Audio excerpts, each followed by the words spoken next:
Gas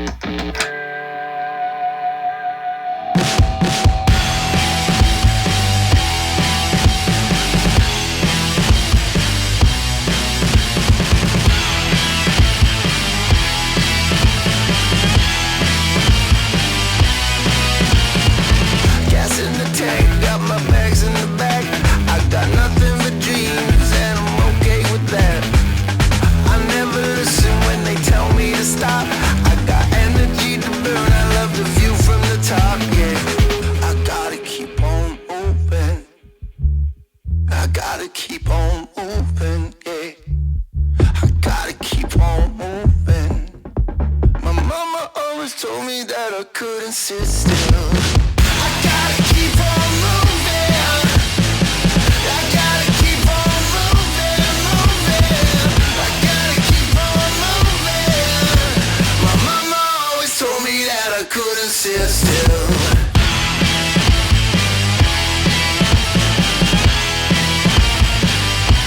Now, if you're doing the whip step drill or elephant walk, you want to start wide open, and you should almost feel like you're going to start a lawnmower with the backhand or the rear arm. It's going to make a swim back behind this leg. So many people I see stay in this tilt and they can't leverage anything, they just go over top. So you need to get upright. So it's like if you're exaggerating it, boom. So this is the center, and the swing is stepping around it, winding around it.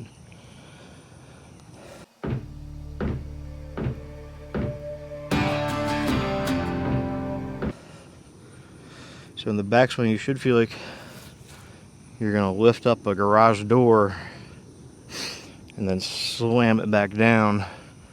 But instead of just going down, you're bringing that energy forward. So if we're looking from behind, like you're lifting up the garage and bam. Whoop. Boom. So you can't lift up the garage with just your arm like that.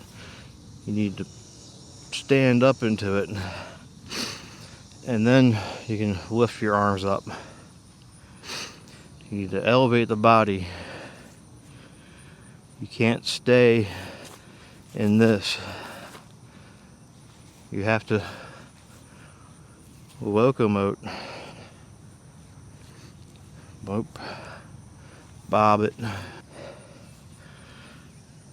Lift up the garage and slam it, but go forward.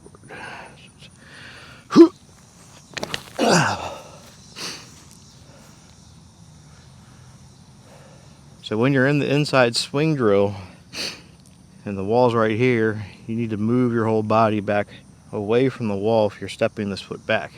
If you have both feet against the wall, you're going to be reaching right along the wall.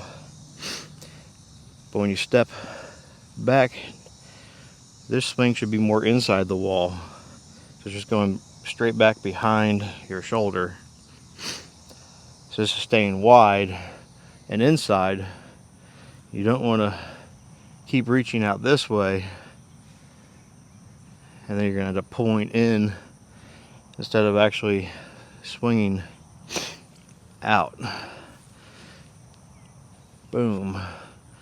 So I'm trying to keep my elbow kind of moving on the line, but a little 11 o'clock. So it's swinging out.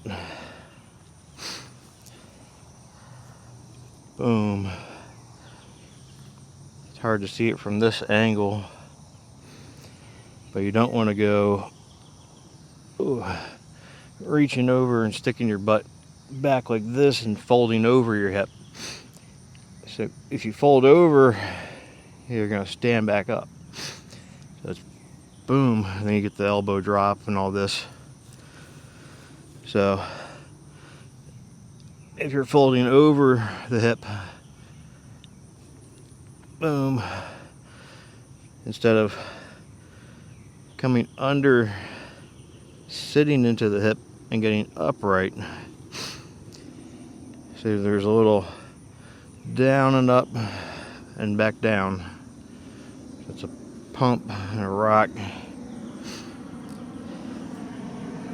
So you should feel like you can stand up balanced on your back leg.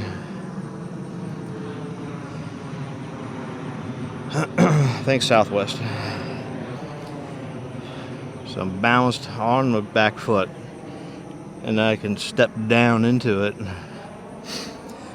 Just boom. Whew.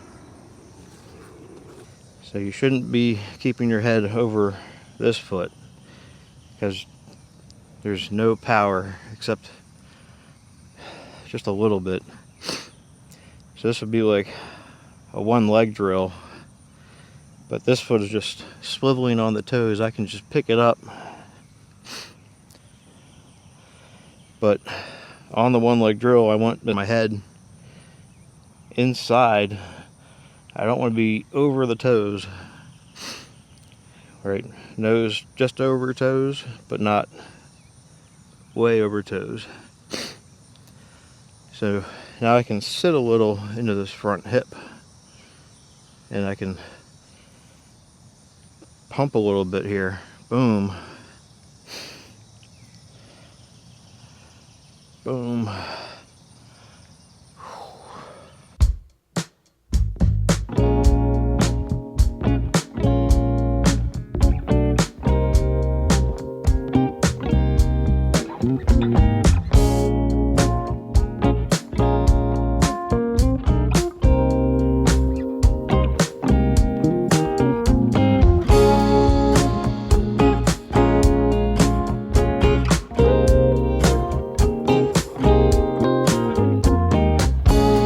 So looking straight on, boom. So the flex in the knee allows the backswing to go back, and also bending the back knee here, and then it's extending up on the front leg, and a little hip extension, but the rear leg isn't really moving. So both hips are extending here. So it's a squat and thrust this way. Boom. So if I was going to do a true one leg,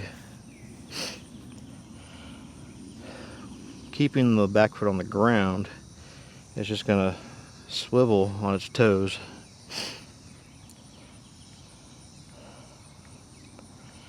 I'm going to try and extend this rear hip and shoulder and elbow. Boom. And try to swing a little toward 11.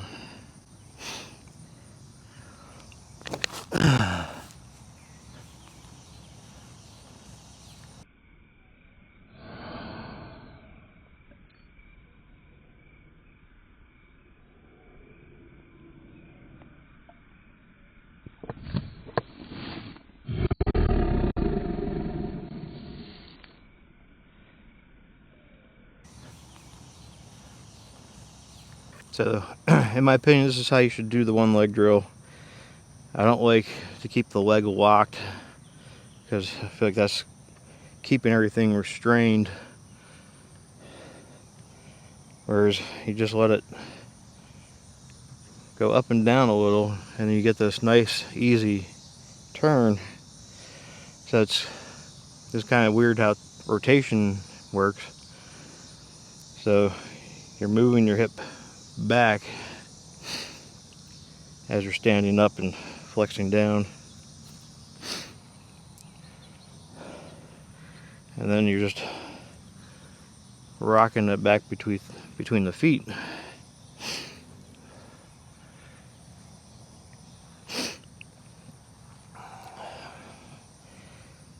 So I'm not even going to try to throw with the leg not or the knee not bending, because you don't really want to be in this configuration. You want a little flex in the knee and the hip because you want your butt to counter the throw. So it's your butt going down, back, and up. Boom. So that's pulling everything through. It's not really, the back foot can help a little bit, but it's mainly the butt,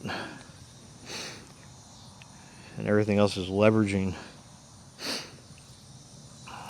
So looking from this way, it's bringing your hip back. Boom. You don't want to be going over or up on top of the leg. So it's a little step back. Boom. So it should push you back onto the back foot. Boom. So it's just like boom.